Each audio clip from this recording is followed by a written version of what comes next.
Cold Front Mafia, good morning. Bills Mafia, it is week 18, the last game of the season, 8:30 in the morning, Sunday game day. Wanted to jump on here real quick before we get headed out. We are actually going to today's game, last game at Highmark Stadium in Orchard Park, New York, which is um kind of nuts to me and to a lot of people, of course. Literally the last time football will be played in that stadium.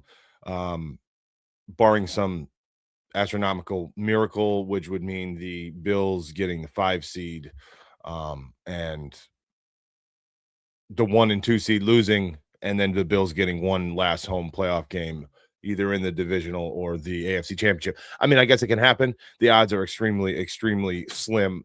So I'm just going to walk into today as if it is the last game being played at Highmark Stadium.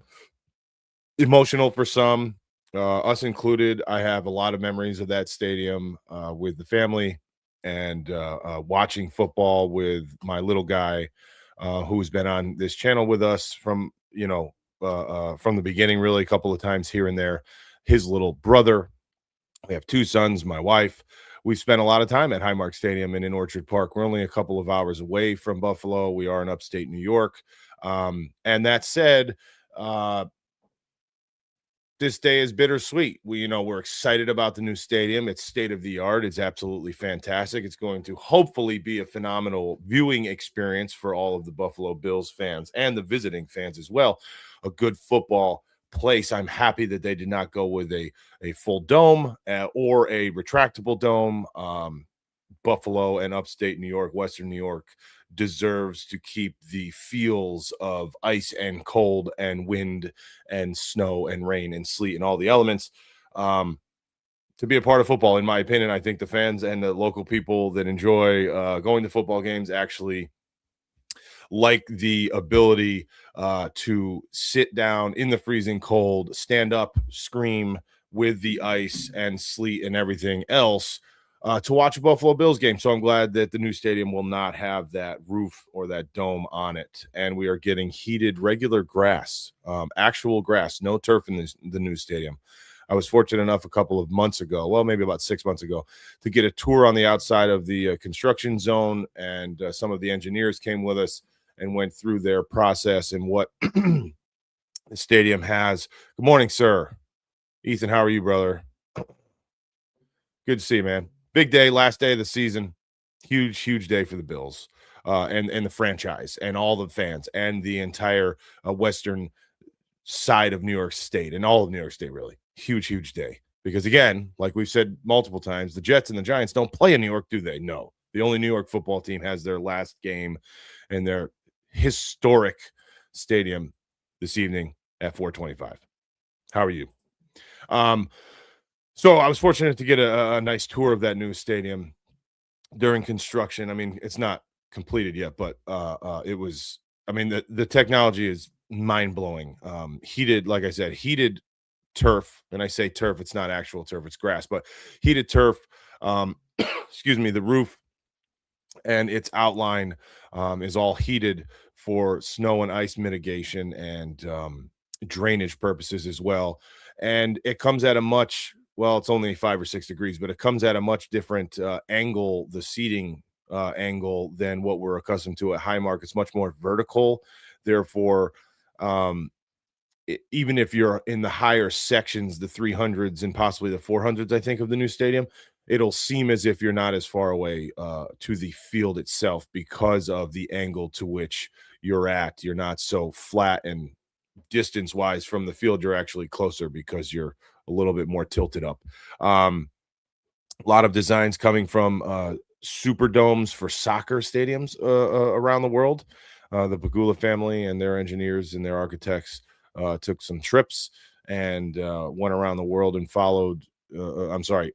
visited some soccer stadiums, to which they took a lot of information from and put that into this stadium. So we're excited about that. But the bottom line is Highmark is very meaningful to a lot of people.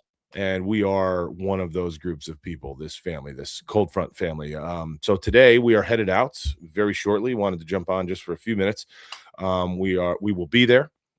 If anyone sees this and then sees us at the game, please stop and say hello. I will certainly have the painted beard as per usual. I don't know if I have a saved photo of that to show you guys, but I put it up on social media in the past, particularly TikTok. Um, we we will be around. We're going to get there a little bit early and enjoy the day. We have actually 30 plus family members of our family, extended family, that will be there at that game today. So if you see us, please stop us and say hello. A couple of high fives. Matter of fact, what I'm going to do here, just so everybody can see this, I think this is it. Yep. Just got to add this in. All right, so if you can see down here, this right-hand side of the screen, this is us, and this is what we'll look like. We'll have our jerseys, our hats, and I'll have a painted beard, as I always do. You can see that right there on the right-hand side of the screen. So that's very common for us, and we do that all the time. A couple of things for the game. Question marks throughout the week as far as who will be playing, what the Bills organization will decide to do. We noticed the injury list. We still have 3, 4 guys out, which is fine. A couple of gentlemen are still questionable. I do feel that the Bills will take this game easy and get Josh his consecutive start streak. A lot of talk has been around Josh Allen. Oh my gosh, is he healthy? Is he not? His ankle, his foot. He's probably still banged up and sore. McDermott just recently said that he was good to go, quoting him, good to go.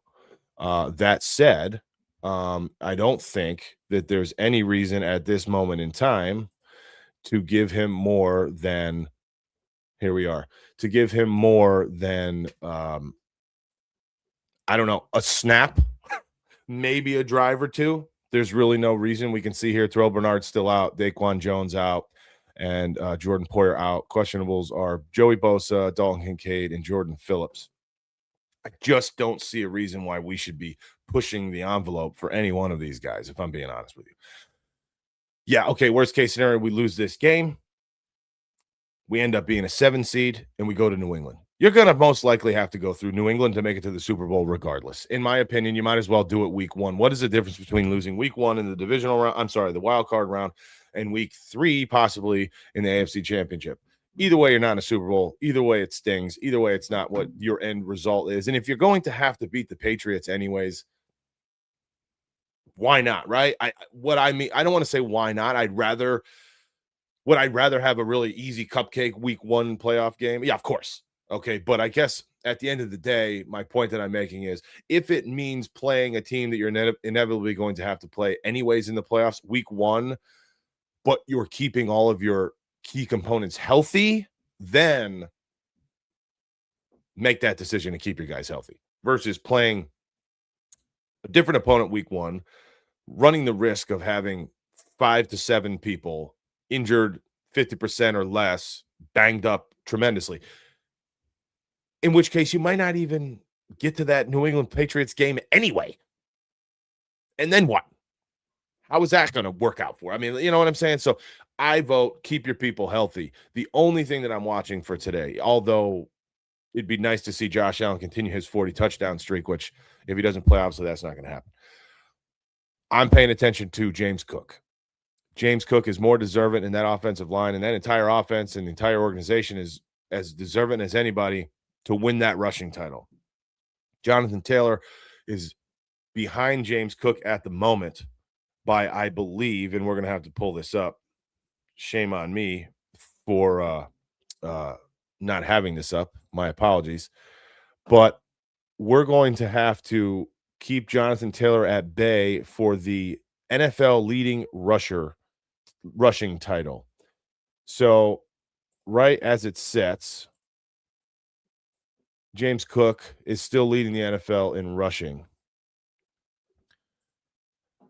But I don't know. None of us know Here we are right here. See this? James Cook is right here sitting at, what is that? 1606 compared to 1559. So we got 47 yards, 47 yards above Jonathan Taylor and about 137 or so on top of Derrick Henry. Good news is the Indianapolis Colts and Jonathan Taylor play at 1 o'clock and the Bills play at 4:25. So we will know what Jonathan Taylor does today. And if he will, there's a chance, I guess I'm getting at, there's still a chance that Jonathan Taylor does not get those 47 yards in his 1 o'clock game. And we don't have to worry about anything. And James Cook wins the rushing title regardless. I don't know if that's going to happen. My gut tells me that it will not, and that James Cook will need some fashion of a game here to wrap up and win the rushing title. And I think that's very important to this franchise. And a lot more people, a lot more than just James Cook. I think it's extremely important to that entire offensive line. Reggie Gilliam, the wide receivers who've been blocking their butts off all year as well for this rush game. I do think that it means a lot to a lot of people, and I don't feel that that is something that they're going to let slip. I really don't. So let's say, hypothetically, Jonathan Taylor puts up a 100-yard game. He's 47 yards behind, so that means James Cook would need 53 yards. I think my gut tells me, even though I would like to keep people healthy, my gut tells me that they put James Cook out there for almost as long as necessary to beat that rushing record. It is the New York Jets. I'm not trying to talk shit here. Excuse my language. They are not good. The Jets defense is not good, especially now they traded away the farm and they have some injuries. Basically what I'm getting at is it shouldn't take too long for him to be able to put up 53 yards. And this is a hypothetical with Jonathan Taylor rushing for 100. They're the 27th rush defense in the league. So, I will say that the Bills are 29th. Okay. So I'm not talking crap here, but if he needs 53 or so yards, I don't think it should take too long. It shouldn't take more than a quarter and a half to at least the first half. I don't think that's too much to ask. And I do think that he'll be out there. And I think the actual starters of the offensive line will be out there, maybe minus Spencer Brown with his shoulder. Because the risk injury for his shoulder is as good at any moment in time as it would be the next day or the next day or the next day. So the risk injury is there. And we obviously don't want that to happen to Spencer Brown. So I do think that that'll be the one thing I'm looking out for. And I really want him to attain that. And I really want that team. I think they deserve it. That offensive line deserves it as much as anybody in the league, more so than anybody. They've busted their butt all year. They've played phenomenally. And that rushing record means a lot. The rushing title, means a lot to those that are involved. So that said, that's what we're watching out for. That's what we're looking for. I'm still hoping that they don't play often or much at all. I'd like for that to be over soon, and to be great if we can actually get that, a little help from Jonathan Taylor. And if he's going to break it, maybe he breaks it by 10, 15 yards. And in the first couple of plays, James Cook can just take over that title and say sayonara. However, just be aware, we have to be aware that Derrick Henry, being 137 yards away against the Pittsburgh Steelers tonight, is not out of reach. And that's the evening game. That's at 8 o'clock tonight, 8:25. So we will not know.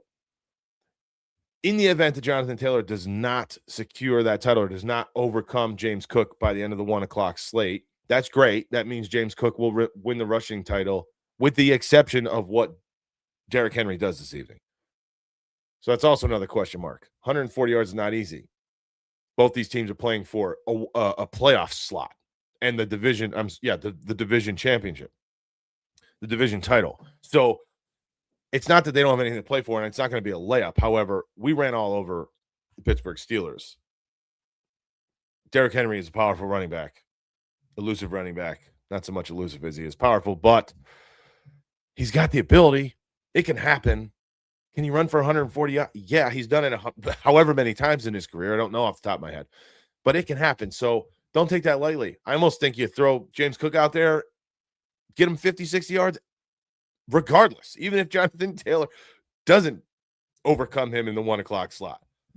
Give him a quarter, 30, 40, 50 yards. Because if Henry needs 200, then you've almost all but solidified the rushing title. 140 is still a little nerve-wracking. Watching that game tonight, it's going to be a lot of nervous people in that Bills organization in the event that James Cook does not go out there at all and doesn't put up any yards. So that's my rant on that. Anyway, we don't have much time, but we're going to get going because we have to get out to Orchard Park, get out to Buffalo. Like I said, please, anybody that sees us, grab us. Let's get a photo. Let's get something, because the more we can remember about Highmark Stadium, the better off we'll be. Tell our kids, tell our grandkids. Yes, we're going to a brand new, phenomenal, state-of-the-art stadium, but you cannot forget the memories that we've made in this stadium. And this is as much as we do as a family together, and I'm sure this is the same with other families, not just us here. I have so many memories because us together, and I mean my wife, myself, and our two boys, there's nothing else that we have that we can come together, all four of us, and spend time together at the same time and focus on the same fun, interactive goal that we all have, which is the Bills winning football games, winning a Super Bowl. Because now that they're at the age that they are, 11 and 9, we're in different directions. I'm working, she's working.